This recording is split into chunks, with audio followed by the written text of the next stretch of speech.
नमस्कार दोस्तों अकबर बीरबल की कहानी के अंतर्गत आज मैं आपको हरे रंग के घोड़े की कहानी सुनाने जा रहा हूँ। बीरबल महाराज के नवरत्न थे, इसलिए उनको नवरत्न माना जाता था कि वो आखिर तक अपनी हार स्वीकार नहीं करते थे। वो अंतिम समय तक हिम्मत नहीं हारते थे। उनकी बुद्धिमत्ता और उनकी कहानियां जितनी प्रासंगिक उस समय थी, इतनी आज के वक्त भी हैं। एक शाम अकबर अपने प्रिय बीरबल के साथ बगीचे में घूम रहे थे। बगीचा बहुत हरा भरा था, बहुत शानदार था और चारों तरफ हरियाली थी और फूलों की खुशबू की भीनी भीनी सुगंध मन को मोह रही थी। ऐसे वातावरण में महाराज ने बीरबल से कहा कि बीरबल, हमारा मन है कि हम इस हरे भरे स्थान पर हरे घोड़े पर सवारी करें और मैं तुम्हें आदेश देता हूँ, तुम हमारे लिए हरे घोड़े का इंतजाम करो। बीरबल बहुत बुद्धिमान थे, अपनी बुद्धिमत्ता के लिए जाने जाते थे। उन्होंने महाराज से 7 दिन का समय ले लिया कि ठीक है महाराज, मैं हरे घोड़े का इंतजाम करता हूँ। लेकिन महाराज ने बीरबल से कहा,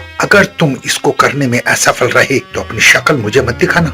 इस बात से राजा और बीरबल दोनों वाकिफ थे कि इस दुनिया में हरे रंग का घोड़ा कहाँ होता है, लेकिन बीरबल की आदत थी कि वो अपनी हार स्वीकार नहीं करते थे। इसी कारण उन्होंने राजा से 7 दिन का समय मांगा था। वो हरे रंग के घोड़े की तलाश में निकल गए और इधर उधर घूमते रहे। 8वें दिन बीरबल महाराज के दरबार में पहुंचे और महाराज आज्ञा के अनुसार उन्होंने कहा कि मैंने हरे रंग के घोड़े का इंतजाम कर लिया है, लेकिन उसके लिए उसके मालिक ने 2 शर्त रखी हैं। राजा ने बड़ी उत्सुकता से दोनों शर्त पूछी। बीरबल ने जवाब दिया, पहली शर्त यह है कि उस घोड़े को लाने के लिए आपको स्वयं जाना पड़ेगा। राजा शर्त मानने के लिए तैयार हो गए और दूसरी शर्त यह है कि घोड़े को लाने के लिए 7 दिनों के अलावा किसी और दिन को चुनना होगा। ये सुनकर महाराज हैरान हुए और बीरबल की तरफ देखने लगे। तब बीरबल ने बड़ी सहजता से जवाब दिया कि महाराज, घोड़े का मालिक कहता है हरे रंग के खास घोड़े को लाने के लिए उसकी खास शर्तें तो माननी पड़ेंगी।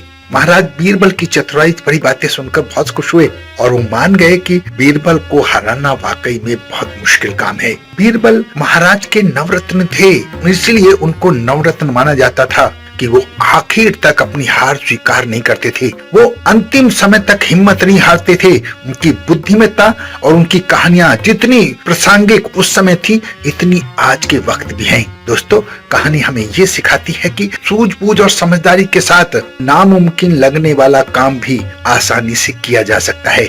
बस आपको अंतिम समय तक हिम्मत नहीं हारनी है और कोशिश करनी है कि उसका हल कैसे निकले, इस पर अपनी बुद्धि लगाएं।